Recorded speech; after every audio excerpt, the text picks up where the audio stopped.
Let's do it. Welcome to On the Chain. This is Jeff here with co-host Chip. What is going on, everyone out there? What's going on, Chip? Tell you what's going on. Bitcoin is going on. Man, that hit, 63,000 today? Where is the moon on that one? Is it 100? Is it 125? Is it 150? Or is it 50?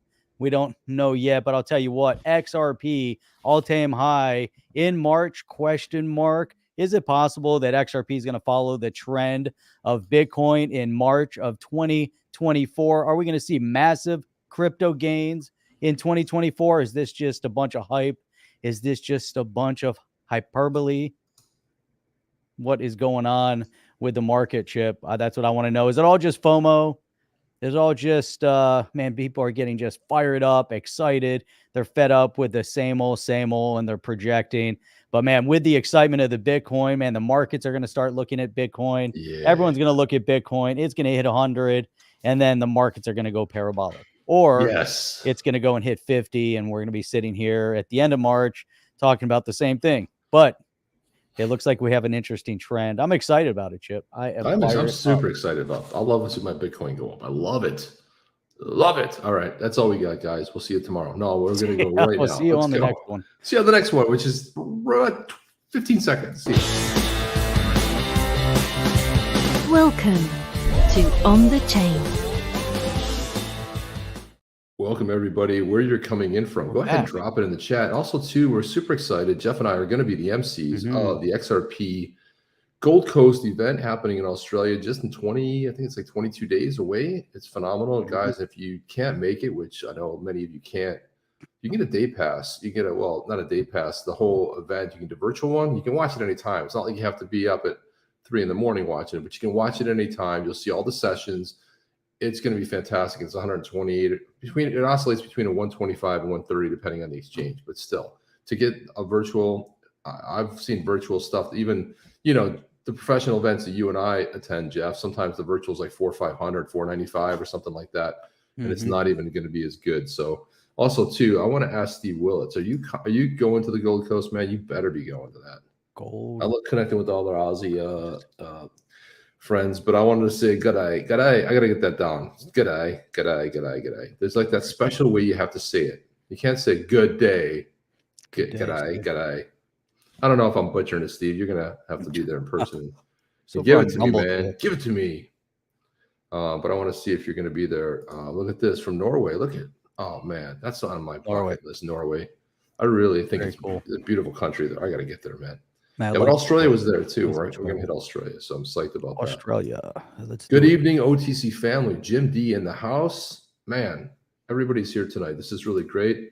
One Eye is here as well. Wait until Elizabeth Warren bill passes. Everything's going to go to zero. It's not going to pass, though, dude. That's the whole point. It's not going to go through the House, so don't worry about that. Speaking of which, somebody put this meme up. I want to credit who put this up. This meme is Crypto Meme Guy. He put this meme up here. Let's get started with some of this, right? So you see John Deaton on the left, you see Elizabeth Pocahontas Warren on the right. Strong and ferocious, osteoporosis. So John Deaton has strong and ferocious, and Warren has osteoporosis. I'm like, made them both look really young in the meme. Yeah, Crypto Meme Guy. You got to give Crypto Meme Guy some credit. Does some really great stuff. Deaton for Senate, absolutely. You got to love that, Jeff. I thought that was very strong. And it's funny. So, Elizabeth Warren is all of a sudden, when John Deaton announced that he's running for Senate, she all of a sudden started sending out batches of emails. You have to donate to my campaign. And then she's making videos and she's posting like she's in full force because she was slacking. And all of a sudden she has to pretend like she's doing something. So check this out. She was a slacker. Jeff, she got community noted. Look at this. She puts the period in front of it. By the way, that was what you used to do like eons ago. You don't have to do that anymore. But she apparently didn't get the memo.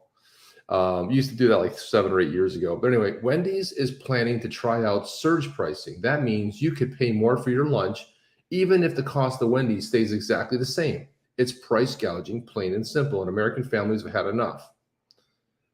Well, if that were true, Joe, I mean, that'd be an interesting take, only if it were true. But Community Notes came in here and they added some context. Wendy's has issued a clarification and never used the term surge pricing. They're rolling out new menu boards, which make pricing changes on the fly possible, and state they only ever plan to use this feature for deals and discounts. Jeff, this is somebody who's going after a company like Wendy's, an American company, American institution, born and bred in the USA. She's been attacking American companies left and right. And she's talking about, can you imagine that Wendy's would say, oh, we're going to do price surging? First of all, not a good look, not a good idea, and illegal in most places, right? The surge pricing. We have to deal with that during a hurricane. You go and get gas, and it's $3, $4 a gallon. But when there's a hurricane on the way, some places will charge $11, $12 a gallon, right? That's surge pricing. It's illegal. People do it. They get away with it. But do you think Wendy's announced they're going to do surge pricing? Jeff, what do you think about this, such a misleading attack on Wendy's here? I'm on this diehard Cub fan here. Imagine how many Americans Wendy's employs. I think about that. Think about the attack on the American companies, American values. Not to say that, but a lot of people like to go eat at Wendy's and McDonald's and Burger King and all that. You know, if that's where you want to eat. Now, I've heard that the price points of eating at those restaurants is a lot more expensive than when it used to be back in the day when you used to go to Burger King, 2 fries, 2 burgers, $2. Remember those days? Barely, Jeff, I'll be honest. But there were some amazing deals back in the day, right? Like 2 burgers, 2 fries, $20. $20, pretty much. Yeah, that's pretty much how it is. But the reason they're putting these menu boards up is if they want to offer deals, right? They don't have discounts, yeah, you don't go in there and say like, oh, wait a minute, and you just change it on the fly. Right. But there's nothing wrong with that. A lot of restaurants, offer all sorts of, big screens. You see smoothie shops that do it. You go in, you're like, oh, I wonder what I want. You order off the menu. Robert Morris in here. Look at this. So Karma Carmichael said, is here, what's up? Team, hey Chip, do you remember that X space we were on, like around September-ish, and then I called some dates out and you made a note of them? It was November, December, and February 2022. I do remember a little bit of that space, but the dates, I'm a little bit more foggy on the dates, but I do remember that we were on that space. But what happened in February 22? That's what we have to hear, Karma. You gotta post that. You gotta help me with my memory here, man, because I was on a lot of spaces, but I do kind of sort of recall that. It can't be February 22nd because that was already 6 days ago. No, but I think it was 2/22. But it might have been, or it was the 2 of 2022. Go ahead and post that when you get a chance, because I don't remember exactly what that was about, but I'm sure you probably called something there. Man, Miguel says that Coinbase sucks. These centralized exchanges have to go. They're wrecking retail investors. I don't know. I don't think so. Question mark on whether or not they are or they aren't. I saw that Gemini has to give back $1 billion, though. Did you see that? No, I did not see that. $1 billion. Really? And then some. $1 billion. How did that come about? Because of probably an overreaching, overzealous New York regulator that said, here you go. The Winklevoss. This here, Winklevoss-led Gemini agrees to return over $1 billion to customers and deal with New York regulators. That includes a $37 million fine. So not only do they return the money, but they also get fined. Oh, this is interesting. I could open it up on my phone on my other computer, but I can't open it up here. How nice of them with their lockouts and all that good stuff. You just never go there again. Or you can try that 12-foot. What's it called? 12-foot to bypass the firewall. 12-foot bypass firewall. It's 12ft.io. Try 12ft.io. Oh, it's not so interesting. The point is that even with these centralized exchanges, the New York regulators and the SEC and all these entities are coming after them so strong because they're trying to take down the space. If it wasn't for some of the centralized exchanges, good or bad, there wouldn't be much development in the space. If you had to go strictly to decentralized platforms or app-driven platforms, mainstream wouldn't want to go to them. They don't feel comfortable. The mainstream, Main Street wants the same look and feel as though they're logging into their bank. They want the simplicity, they want the protection, and I think that many people seem to forget what it's going to take to make crypto mainstream. And that's make crypto great again. To make crypto great again. It can't be based on saving keys and writing down seed phrases. It's not, that's not the reality to get most people into it. You're not going to get, grandma and grandpa or, mom and dad or everyone loses that shit, dude. It's into this. Terrifying. It's just not possible. What's that? It's terrifying to think about that. Look at this here, Jeff. It is terrifying. Look at that. There's Coinbase. So Coinbase put this statement out. We're aware that some users may see a zero balance, and like DM chats that I'm in on X over there, people are like, "Oh my God, I'm checking." It was like just blew up on X today. Everyone's like, I don't see a balance. My balance is gone. So they came out and said that now we're aware that some users seem like everybody may see a zero balance across their Coinbase accounts and may experience errors in buying or selling. Our team is investigating this and will provide an update shortly. Your assets are safe. You can track the incident. And what's weird about this, Jeff, is like, how many times does Coinbase have to experience a surge in traffic that they can't handle? Like, how do they not have load balancers? And if you're on like anybody that's in tech understands, like, load balancing is the key to everything, keeping stuff up. And that, like, if you're on AWS, you can spin up new instances, and that's how so either they got hammered with some crazy denial service, or they just on a combination. But it's unlikely that's a public company, public exchange went down.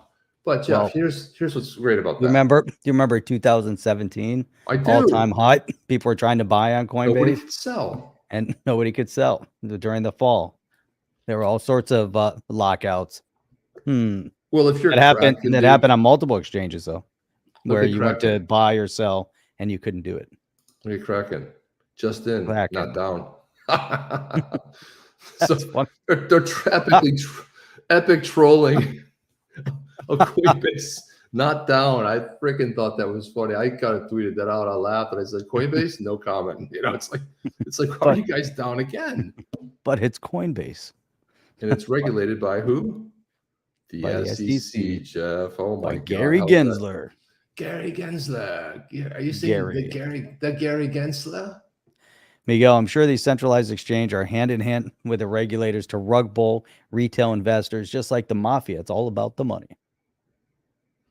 So I'm starting to think it's all about the money.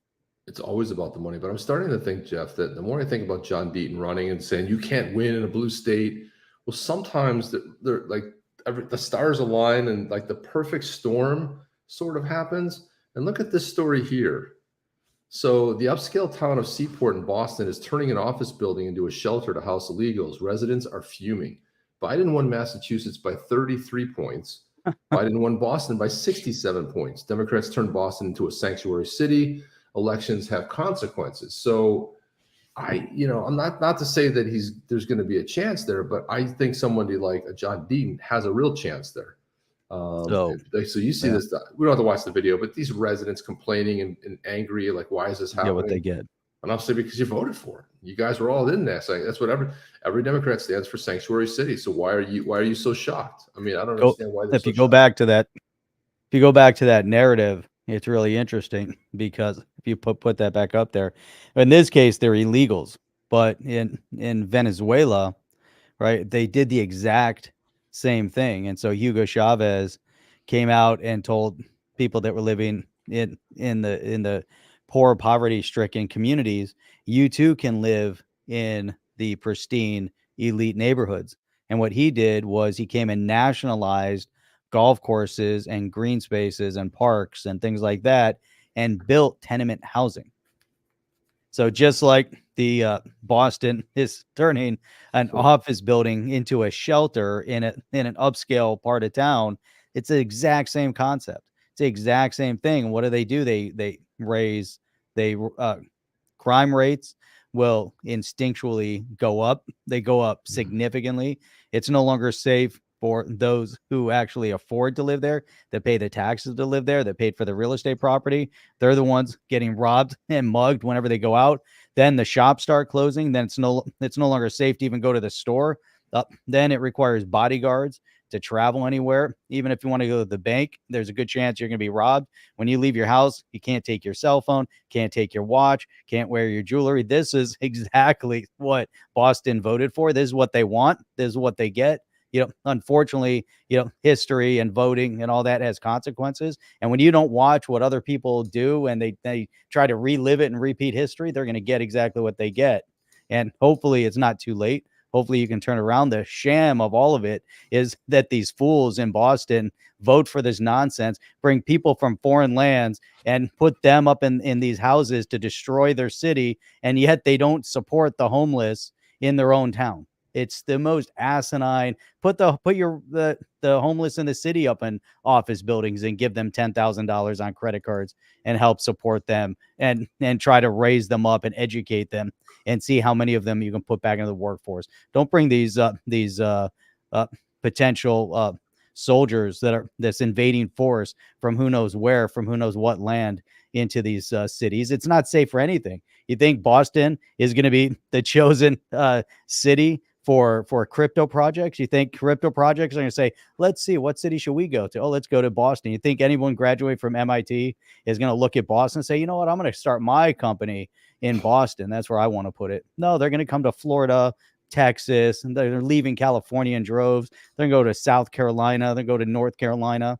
It's the craziest thing that we've ever seen. Venezuela is a shitty country, and they had shitty policies, and they destroyed themselves. And now Boston and much of Massachusetts, but Boston specifically, San Francisco, LA, New York, Chicago, all these cities are following in line exactly what the country of Venezuela did. Good for them. Look at this. We've got look at just Waz here. G'day, Waz, g'day.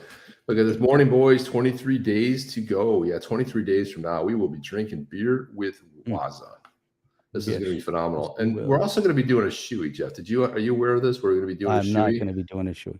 We're doing shoeys, bro. You have to. When in Rome, you do the shoey. I'm going to bring a new shoey. When in Oz, you're going to bring a brand new beer. You're probably asking, what is a shoey? This is a shoey. So a racer wins a race. They take off the shoe and they drink a beer out of it. And Waz has assured us that his shoes are absolutely clean. But this is what you do. You grab that. You just drink the beer out of it, bro. That's it. Yeah. Shoey. See, and if we get to race a Formula One car while we're there, then for sure. Well, no, dude, just Yeah, do we get to meet? Dude, listen, I'm going to be doing that. Then I'm going to bite into a Vegemite sandwich. I'm eating it all. I'm going to eat some Morton Bay bugs. I'm down for the Oz, the entire experience, because I love the experience. You get any. That's what I said. I was telling Matt LaRoche, I'm like, line it all up, man. Get the foods ready. Get it all going. I'll be eating it all, so I don't care. And people are like saying like the beaches. I'm like, Jeff, you and I have the most beautiful beaches in the world. Maybe they're not as beautiful, but we have beaches from here all the way up to the 8 hours of driving. Yes. But we don't have those cute ass little koala bears. We don't know what else we don't have. We don't have badass Yowies. But badass Yowies, right. We don't have those either. But I want to see a badass Yowie. I want to see a koala bear. I want to see a big ass beetle that's about that size. I wonder if they have them in the Gold Coast or if we have to go somewhere else. Got to see them. I want to see them in the native. I want to see them out there. A big ass beetle that could potentially kill you. I want to see it walking down the street. Could potentially kill you. Now I'm not down on the whole potentially kill you thing, but I'm like, and what's that other thing? What's the wallaby? Is it the wallaby? No, what's that little kangaroo? That's one of them. No, it's a little. Wow, you know this. It's like a little wobbly creature. I think it's a marsupial. It's in the same family, but it's like a little wobbly creature that walks on the ground. I heard they can be ferocious too. They're cute as hell, man. But like the other day we were driving. Wallabies, what are they called? What's that?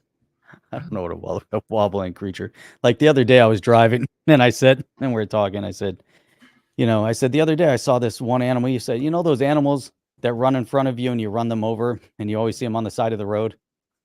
You know what I'm talking about? Yeah, sure, Jeff. What kind of animal is it? You always see them lying on the side of the road with their arms out. Skunks? No. Come on. The other ones.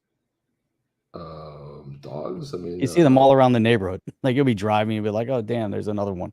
They come out at night typically, or at dusk. What are those things called? They don't have hard shells, but they're furry. They look like big rats. They do? Shit, I don't have them up here. I don't know. Possum. The possum. Oh, the possums. Yeah, the possums. They don't have possums there, do they? Of course they do. No, they don't have possums, but they have wombats. Wombats. Wombats is what I was trying to get at. Yeah, the wombat. and they have sloths. See, there we go. He got it. The possum. Dude, the wombat. First of all, it's a great band. Number one. Okay. I don't even know what a wombat is, but it's probably kick ass. Probably badass. Badass, dude. Look at these creatures. Wait till you see this thing. Freaking, we gotta have a. You know, we have to have. We have to see a wombat. I want to see a wombat. There it is, right there, dude. They're cool. They're like cool little wobbly creatures. That is not a real creature. That's a wombat, bro. Can you imagine a wombat, dude? I want to take one home. I just want to cuddle with. How big are they? Are they that big, or are they that big on the left? Are they? I don't know. They look like. They are, but they just look like a lot of fun.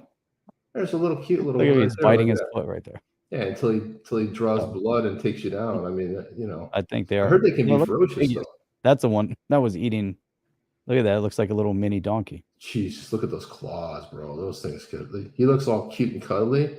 Dude, I don't even describe this animal. It's not quite a bear. It's got kind of a squirrel head. I mean, what is this animal? Freaking awesome. How big it is. I'm telling you, man, those things are scary. They can eat you. Dude, we're gonna see some wombats. Everything can kill you. It cannot kill you. A wombat can't kill you. Can it, Wazza? Let us know.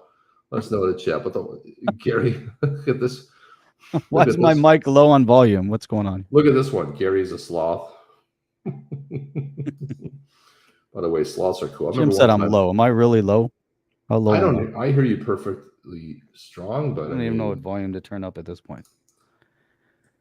I hear you strong. You know what I have to find on these things? I want to see it. Why don't you know what? I bet my audio is turned down or something. Video. Are there any videos on these wombats? Let me see if there's any videos. Let's see. No, it's automatically adjusting my volume. Here we go. Watch this. I'm going to turn it up loud. How about now? Now it's really loud. Now I'm blowing it out. I don't know, dude. I can't tell if it's loud or not loud, soft. Even if I listen to myself, I can't tell. All right, so here we go. We're going to see these guys in the wild there. Look at this. See? Look at these guys. Look at that. That's like the coolest creature I've ever seen in my life. Look at that. I knew they were going to fight. They're going to fight you, Jeff. I want to see them with some humans. There you go. Look at that. Jeff. Yeah, but that's a tame one. You get one of those in the wild, it's going straight for your jugular. See? It's like a beaver. It's got a bigger mouth that can digest you easier, you know? it's like, you know, I guess they live in the ground. I don't know what. She's all excited about it. I don't think you can actually pet one like that. You're right. I don't think that's... I mean, over here you see people, you know, petting alligators. So, you know, but they're trained to work with alligators. There's a deadly spider. That thing will kill you too. Everything over there kills you. What the hell's that? I don't know what I'm talking about. There's stuff over there that just doesn't make any sense. Look at how cute that thing is, dude. Didn't you just want to give it a hug, do some cuddling with it? I'll look up a sloth because I bet the sloth. The sloths? Yeah, they're also deadly. Well, I was trying to tell you that one time for it was because I have all these sloth little collectibles and sloth mugs and stuff. And I have the coolest sloth mug. It's a sloth with a bow tie and wearing a hat. I'm like, where have you ever seen a sloth wear a bow tie and a hat? It's like my favorite coffee mug. Australia. Maybe you see one. Sloths are just awesome creatures, man. They are just. And so I got to it was like this hangout on Valentine's Day with the sloth. And I was like, he was like clinging on to me, and I was like, holy cow, look at this. They're just fun looking creatures, man. Look at that. That just isn't right. Look how got those big ass long arms with the. How terrifying that looks. Doesn't even look normal. Look at the freaking. They got this animal. Massive claws, dude. Look at that animal. And you know how they move so incredibly slow. The beach. Where's Uma? The beach. Why? Huh? Oh, did Aaron know what that was called or no? No, he did not know. Good job, Aaron. What are they teaching you in school? I didn't even know what these things. Aaron, do you know what this thing is? I don't know what this is. Oh, you know what sloth is? Doesn't know. He's like sloth. Oh yeah, you did say it was a sloth. He said it was a sloth. All right, It's a sloth, dude. Come on, Dad. You know that. It's a sloth. Come on. Nut job. Oh yeah. Yeah. So there we go. What's the topic tonight? That's a good question. Don't worry about that. Whatever it is, we'll butcher it and get off the topic real soon. Yeah, all right, we're gonna get to it. There's all these things going on, a lot to talk about. But Chip, we were talking about this the other day.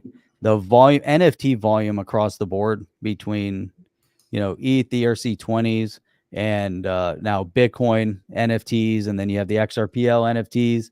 But Bitcoin NFTs are dominating trade volume over at Magic Eden. Magic Eden, as we know, also has Solana, got Ethereum-based projects over there, and you've got Bitcoin ordinal based projects over there, and they're just dominating volume. Look at this trade volume. Inscriptions based Bitcoin NFTs have reached $100 million in trade volume this month. 100 million. And that's dwarfs all of the XRPL volume across every platform. It probably is not even hit 1 million yet. It's insane. You're looking at this. Bitcoin NFTs now account for almost 2/3 of the trade volume of Magic Eden, generating $2 million in fees for the platform. $2 million. It's just in fees.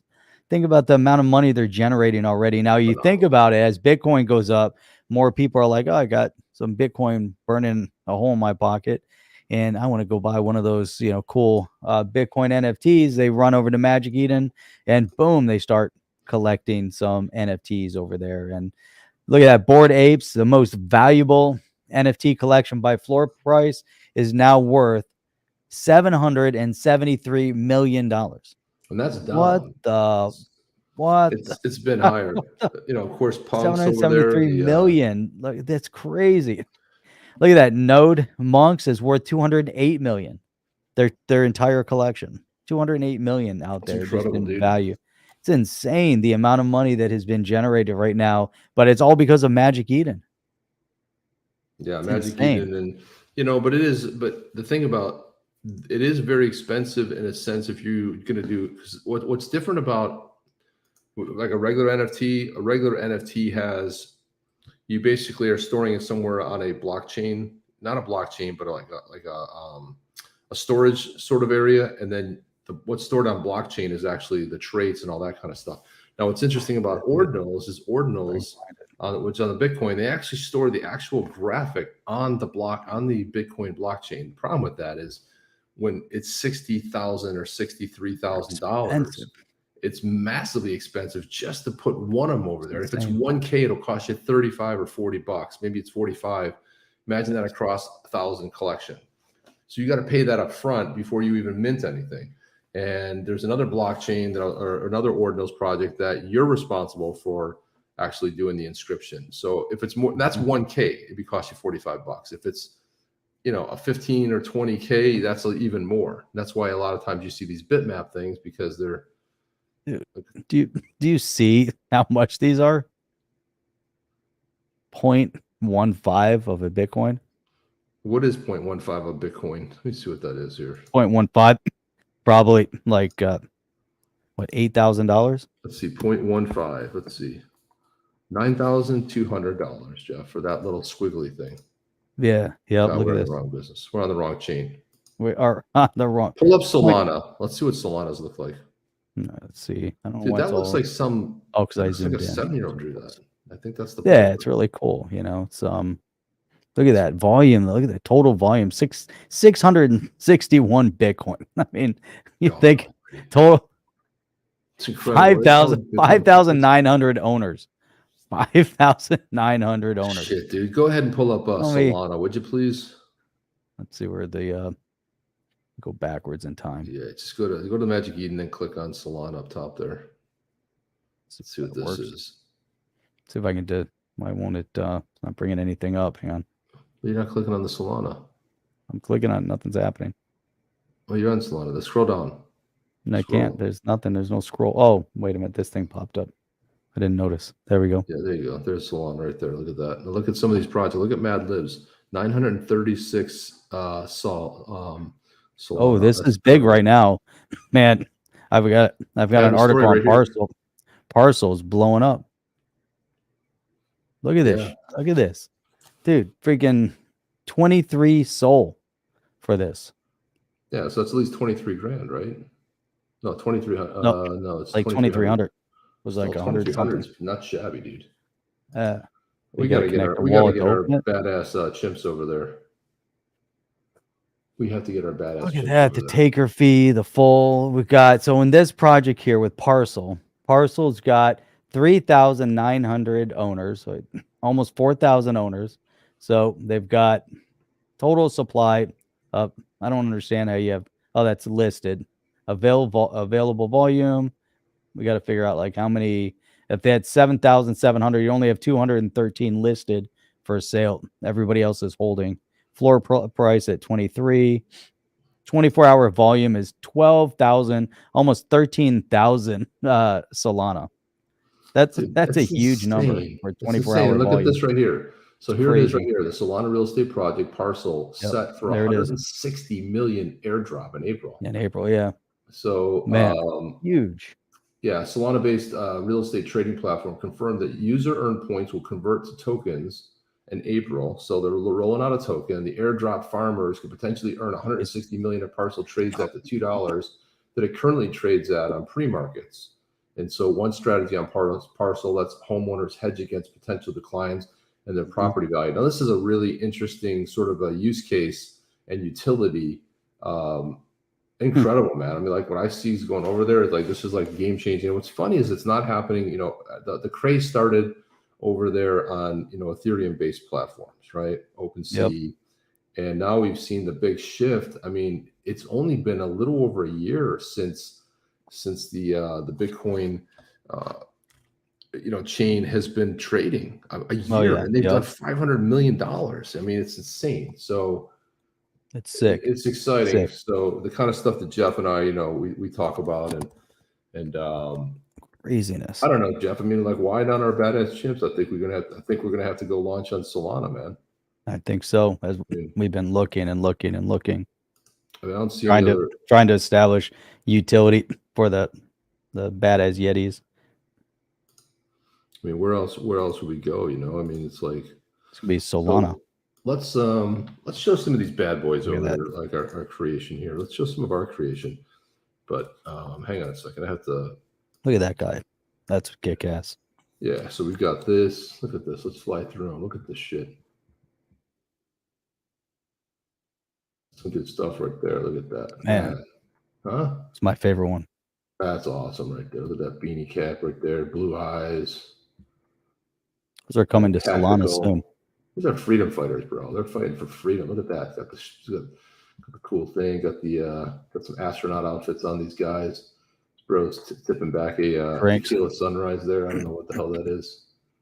Look at that full headgear.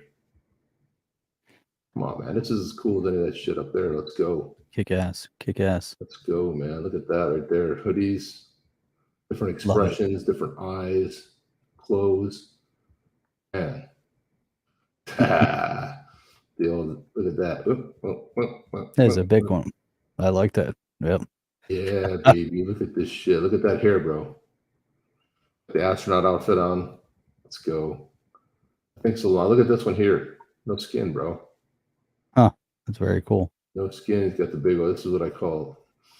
This is Huggy Chimp right here. This is like, remember Huggy Bear over on Starsky and Hutch? He's got the pimp outfit on, big old fur. Excited. Look at that, man. Yeah. Okay. Bucket hat. Kyle said stupid JPEGs. Stupid JPEGs, yeah. Stupid. We're going nuts with these JPEGs. Look at that. I know. Viking hat, bro. Look at this. A fedora. Man. Dude. Freaking hoodie. Wrap. Guys are kick ass. Check out that suit, man. Good, huh? Oh, yeah, that's man. right. Rocking it, baby. All right. Let's get in it. Let's get in it. I want to hear from everybody. I want to hear what these people think of these badass chimps. I want to hear from our people. Anybody launch a Senator Deaton coin yet? Man, that'll be kick ass too. Senator Deaton. Senator Deaton coin. Ring, you know what I forgot to do? Nobody's on the live chat over there. Come on, Rumble people. Where are all the chats in the Rumble? There's people are listening. People are sitting and watching. No chats to share over on the Rumble. What am I hearing over there, Jeff? I'm hearing some kind of rattling thing. Yeah, my phone. Oh, yeah. Yeah, I guess you You're don't in have my your. telemarketers that call me every day at 8:40. Hang on a second. Let me get my phone here. What is this? Hello?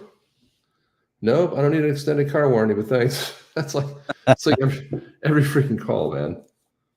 It's the Look at university this. calling wanting some more money. Jeff, now check this out. So Sean Yeah. McBride said, I spoke with my good friend from Binance who confirmed that Gary Gensler did in fact meet with execs at the company. It was on track to join as an advisor in 2019. However, Binance shut it down due to concerns with Gensler's dealings with FTX and founder Sam Bankman-Fried. And we all know the reason they're going after Vitalik is because he's the one that pulled the plug on the money laundering operation over there at FTX. He's the one that basically closed them down, right? Was going to come in as a savior, and he basically sunk the ship over there. He at least pulled the plug out. Yeah. So CZ pulled the same stunt that SBF did on Celsius. You remember the complete crash of Celsius was SBF coming and say, "Oh, I'm thinking, we'll come in and we're going to buy Celsius." And then 24 hours later, he said, "We reviewed the books. We don't like what we see. We're not going to invest in it." And that immediately crashed the market on him. So CZ comes in, does the exact same thing, saying, "Hey, we're here. We're going to give a lifeline to FTX and potentially buy some of the assets." And he goes, "No, it doesn't look good." Exact same playbook and destroyed SBF. And that's what brought everything out in the open. As soon as you crash them, all of a sudden everyone's calling their notes or whatever. They're calling, they want their money out. They want their assets out. And that was that. That's how it happens, Jeff. But I mean, it's exciting to see what the market's doing. Look at this. We've got Ethereum crossed over 3,100 ahead of the Duncan upgrade. This is pretty good stuff. To see that flying. That's a big number too, man. Man, it's exciting, man. It's exciting. It's where was Ethereum? Was it what? 3,300, 3,800? Where was it today? Oh, and the high was what? 4,400? I think so. I mean, we're getting there. It's at Bitcoin's sitting at 61,000 right now. Ethereum's at 3,400. Gotta pull up the CoinGecko here. Hang on. There you go. I got this up here. Got the CoinGecko. No, but it's more exciting. This is on Google, but 34.21. But look at that, man. It's just phenomenal. It's already been up to 34. Yeah, okay, it's dropped a little bit, but if we look at the all-time high was what? It was 4,500. 4,500 in 2021. Not far from it. And look, a lot of people got in the market around 2017. Back then, you could buy it for $50. You'd be like, all right, don't even mention crypto. That kills me. And look at this line right here, up on my ETH. 2,400, boom, right up to 3,400, just like that. So from January 26th to February 29th. Crazy. It's crazy. $1,000 it went up. I mean, shit, we can't get XRP can't move out of. People are like, XRP is 57. Beat that. Jeff, I was laughing so hard because people are like, XRP's on the move. It's going to an all-time high. I'm like, dude, it didn't even break 60 cents for like more than an hour or so. But here's the point.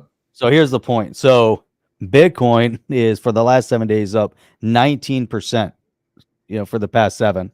Ethereum 16%. The next biggest Solana, I don't know, the Lido, whatever, and then XRP at 6%. So XRP in the past 7 is up 6%. You bought some XRP a week ago, you just gained 6%. You bought Bitcoin, you're up 19%. There you go. Man, and everybody's like, why don't we dump all our XRP or everything, all the crypto we own when it was down, when it was 15,000, when it was 20,000? Shit, Uniswap, quadrupled your stuff. It was amazing. Dude. Remember when Uniswap was like, was it Uniswap that was like 20,000? Now it's at 10. Which one was 20,000? That wasn't. I don't remember, man. There's a lot of stuff.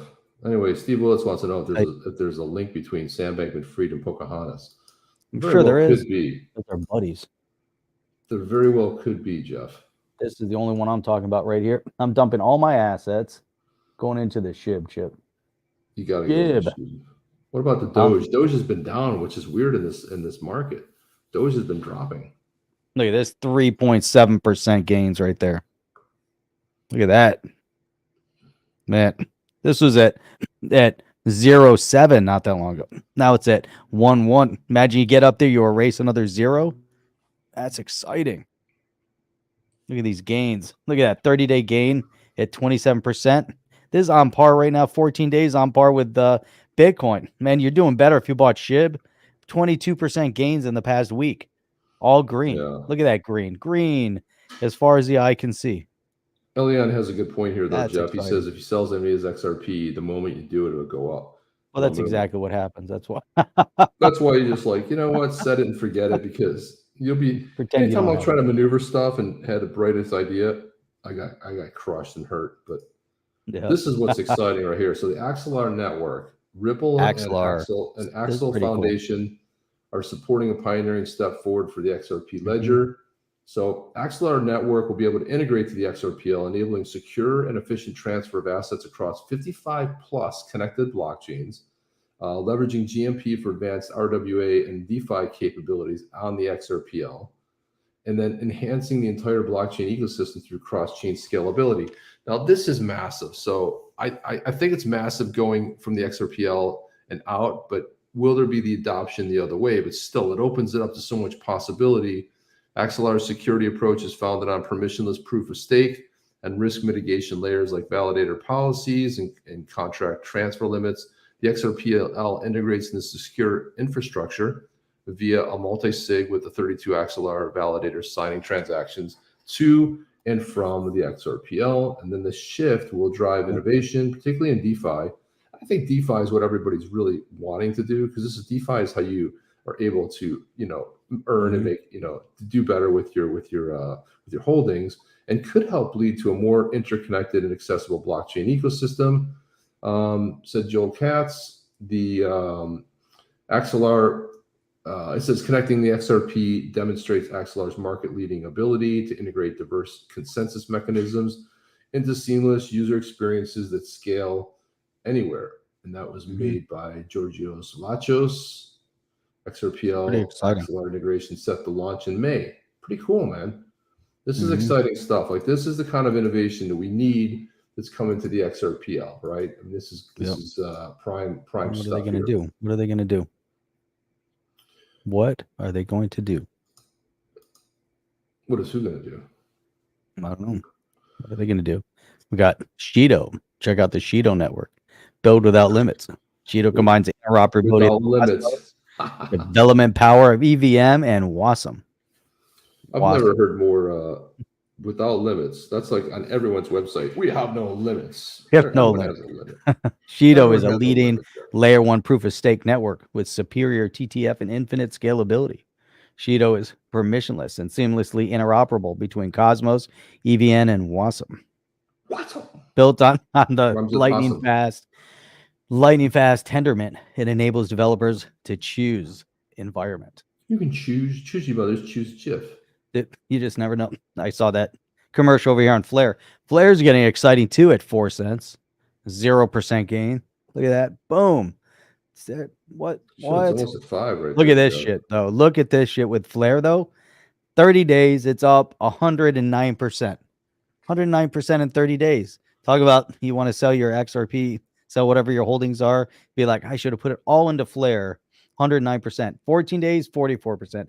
Last 7 days, up 45%. It hasn't moved in 24 hours. But if you would have had some foresight like a week ago, been like, I know it's going to be all about the Flare.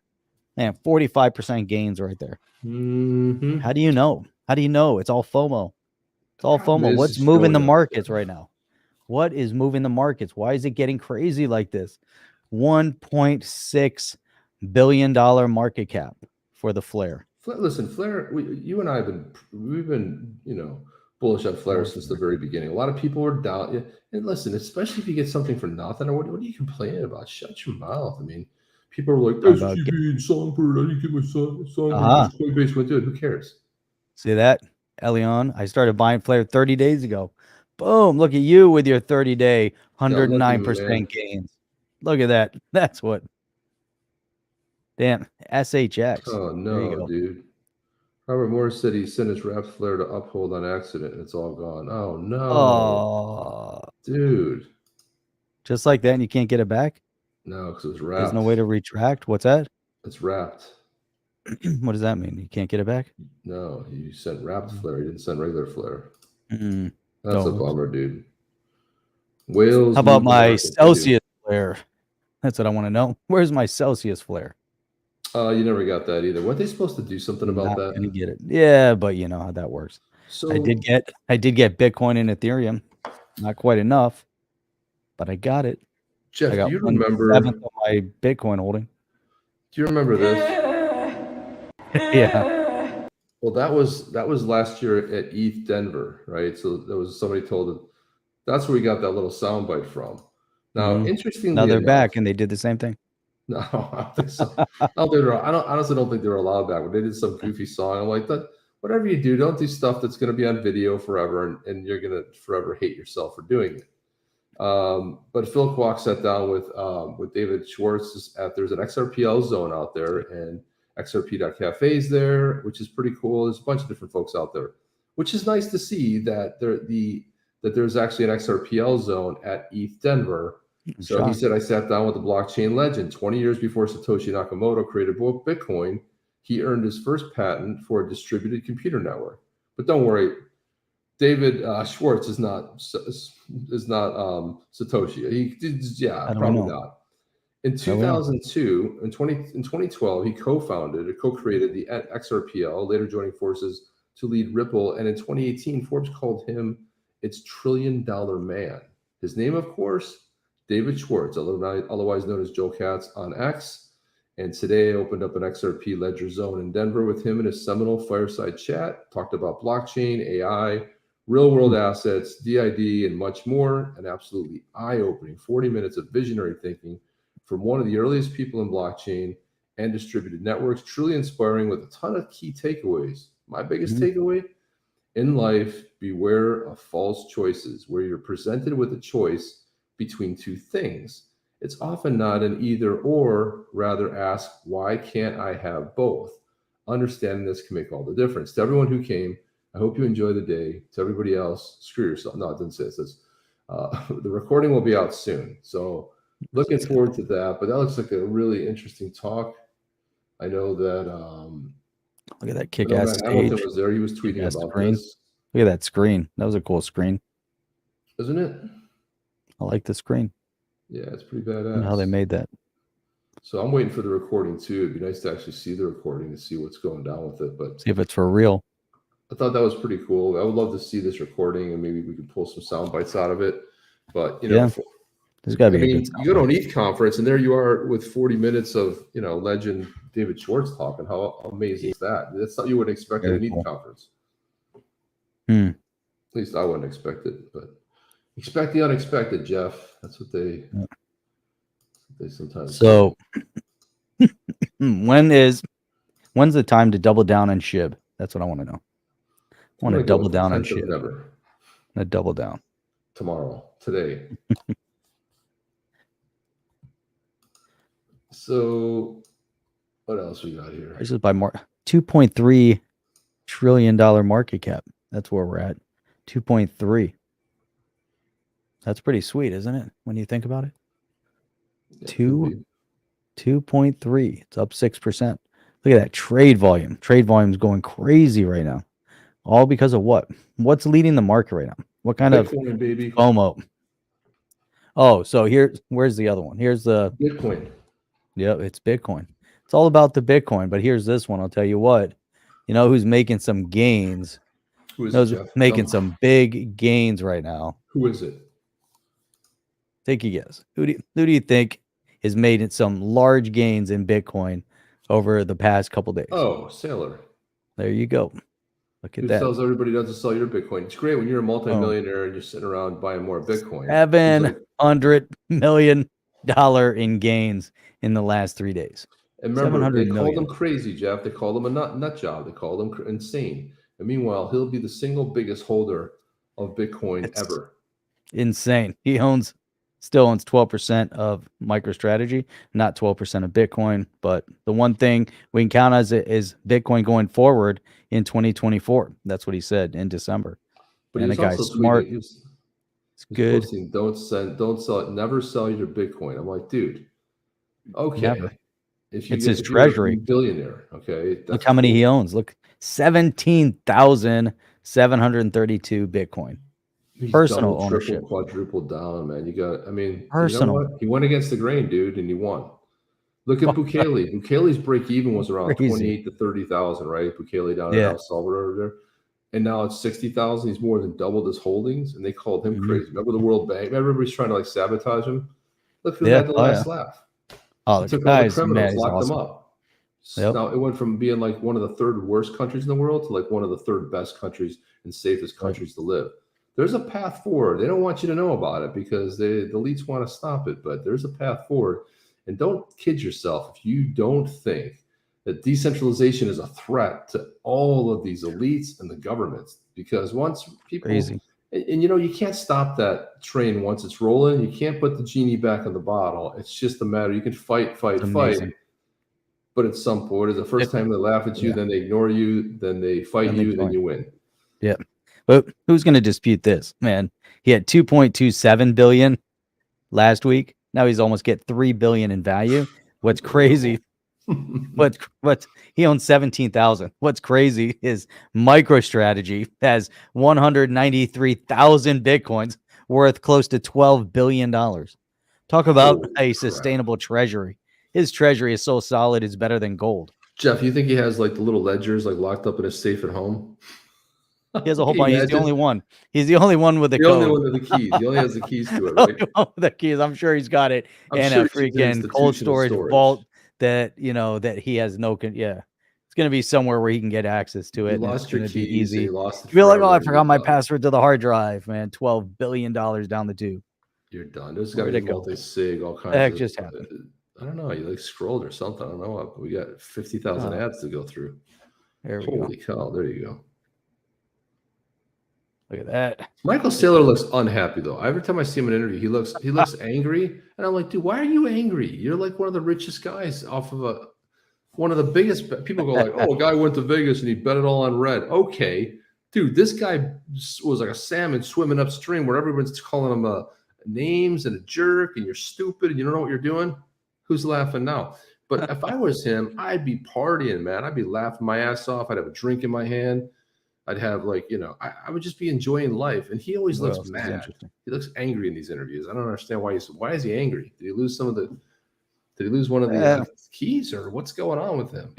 He's like, man, I'm worth almost 3 billion. I can't get access to it. I'm like Satoshi, locked out of it. Man, that's just insane, man. Well, awesome though. It's awesome, man. When you see this kind of story, look at that. But he looks upset no matter what.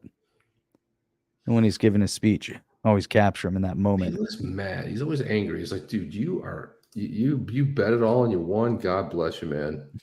See, looks like a man that lost his keys. He sure does. He really does. And you would like that would be distributed. You wouldn't have them all in the same thing. But I saw this tweet. No, he's pissed because he didn't invest in XRP. No, he's not. He's not pissed. The crypto idiot DEA. Oh, I can help yourself from a tweet about your ridiculous buyback, which Ellie Tarrant generously reported on 2 years ago. She has, of course, since mocked the idea, as we all have credible community members, and blocked you. I hope that helps. And then Ellie Tarrant said, well, correct. He took advantage of the fact that I was very new to both crypto and XRP and didn't yet have the knowledge to see that the pitch for what it really was a publicity stunt. Which one was that? Which was the stunt? Which was the stunt? I remember it.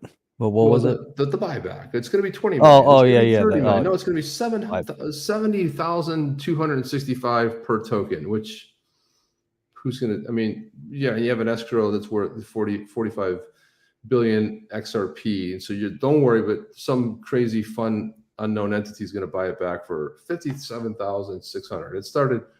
It went all the way up, and, you know, we thought people were joking about it. We didn't really take them serious. Jimmy Valley we had on the show, and honestly, I actually thought it was kind of a goof, and I thought it was fun, and we had him on the show, and we took so much incoming for that. Yeah. Jimmy Valley says, oh, Ellie, the most courageous thing you've ever done in your life was to send out that tweet. Frankly, you made an entire career off it. You at Fox Business and Charlie Gasparino and many others have been riding the coattails of the XRP community to advance your careers for years. Just embrace it. I know you were embarrassed because you were attacked by your colleagues at Fox Business and others on Twitter. It's okay if you attacked me. I forgive you.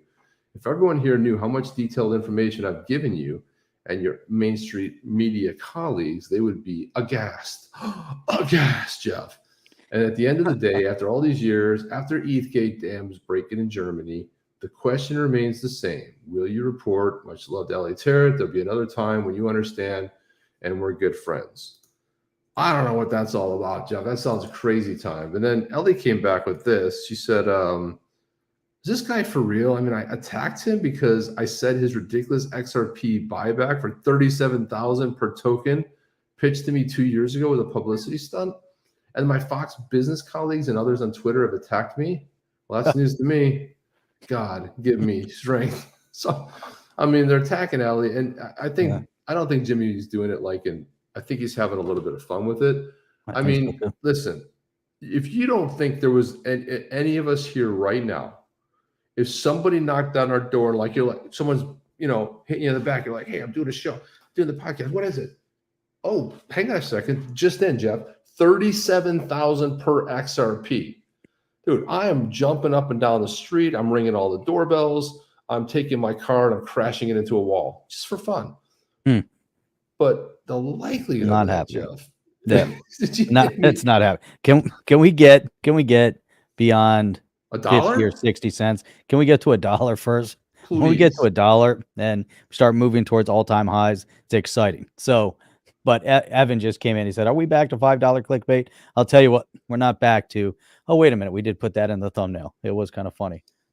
Yeah, but $5 XRP, you see, March 2024. You know the show, but here's the point with that.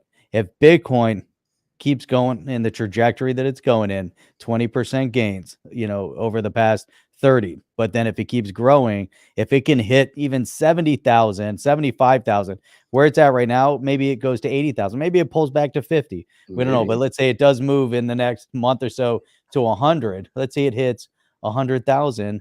Where does the rest of the market go? Because that's all FOMO driven. There's nothing behind the XRP move right now. What's behind it? What's pushing it? Was it, is it excitement? Is it motivation? Is it fear? Is it fear being in regular markets? Is it fear seeing what's happening, with U.S., with the U.S. economy in general? What's motivating people that say the value of Bitcoin is currently 60? I think it's more excitement. It's like going to a bid auction and you get excited in the moment with the bid and, it's like 50,000. All right, it's been at 50. I'm not moving. Now all of a sudden it's like 55, 56, 58, 60, 62, hit 63. Everyone's in. They're like, oh shit, it's at 63. I can't miss out. Let me get my 64,000 bid in. So where do we wake up tomorrow morning? Is Bitcoin going to hit 70,000 tomorrow? Is it going to go over 65? Or does it pull back? I think there's excitement right now in the market. It's moved off that $50,000 mark, which wasn't that long ago.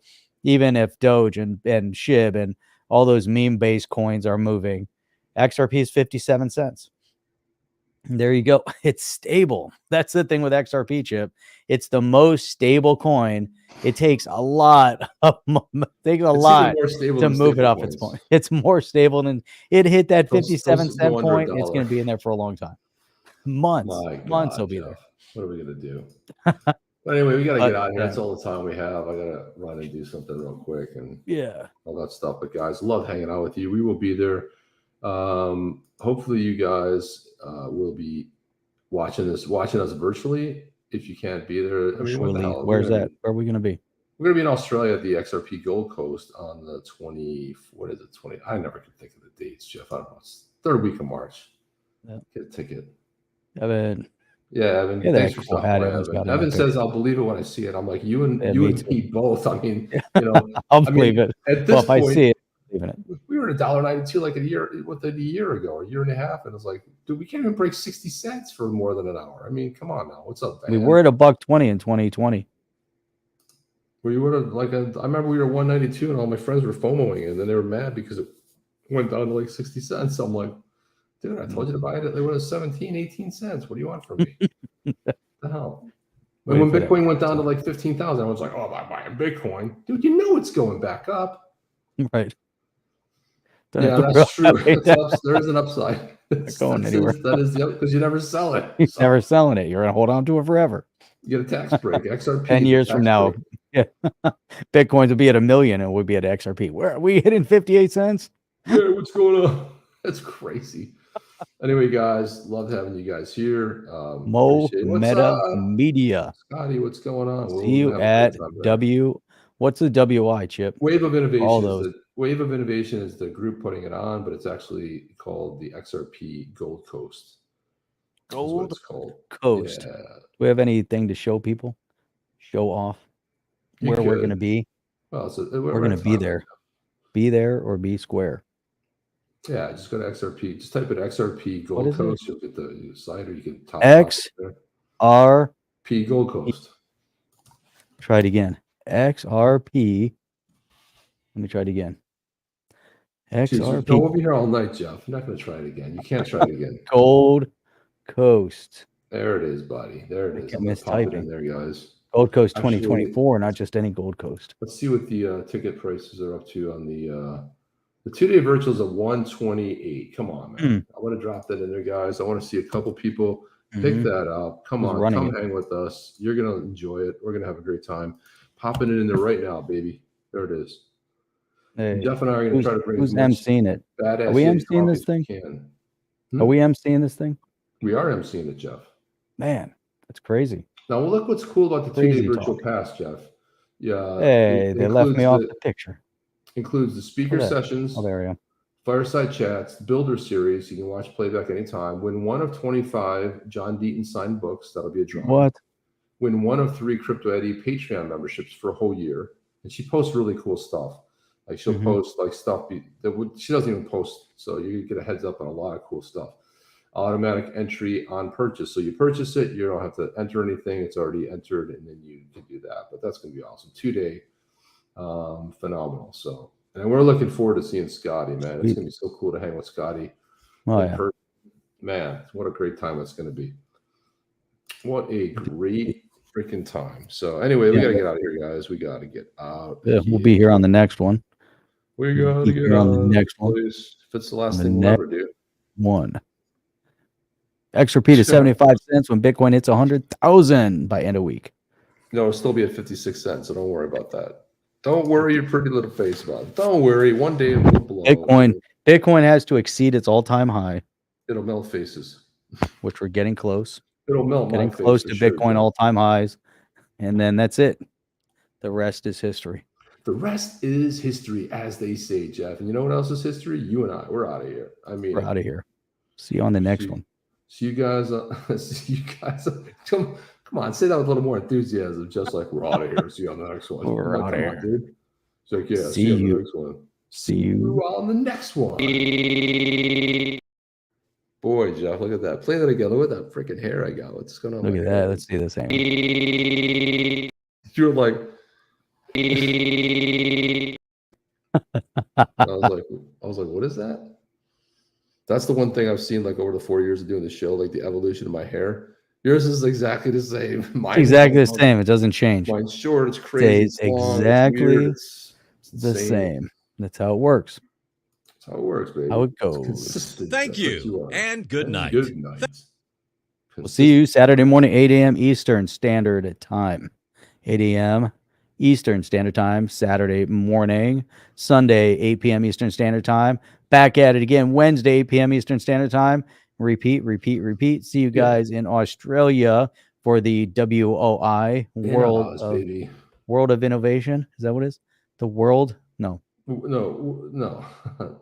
WOI, Wave of Innovation is the Wave of Innovation. World of Innovation. It's actually called the XRP Gold Coast. It's the XRP Gold Coast, the Wave of Innovation 2024 in Australia. It's going to be very cool. March 22nd to the 24th. 22nd to the 24th of March. If you want to know when that is, that is a Friday through a Sunday. Ends on Sunday. And then that's it. So we're going to get out of here with a little bit of Badass Yetis. If you haven't played this in a while, we'll play this and we'll play the outro. See you guys on the next one. Chip and Jeff. Oh! Discover the awe-inspiring universe of the Badass Yetis, comprising 7 diverse clans, each possessing unparalleled abilities and strengths. The Mighty Titans are a formidable and courageous clan known for their immense strength and valor. These colossal warriors are celebrated for their fearlessness and determination.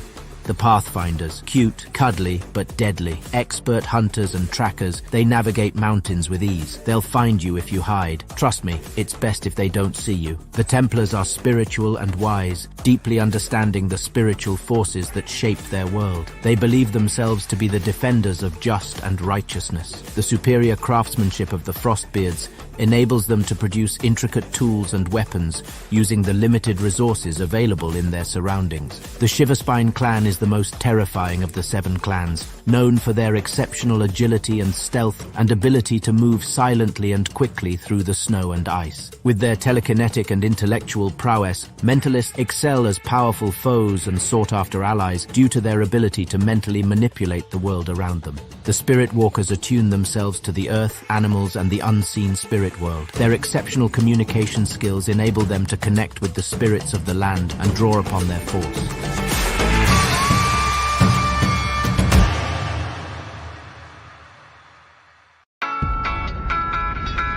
Are you down with OTC?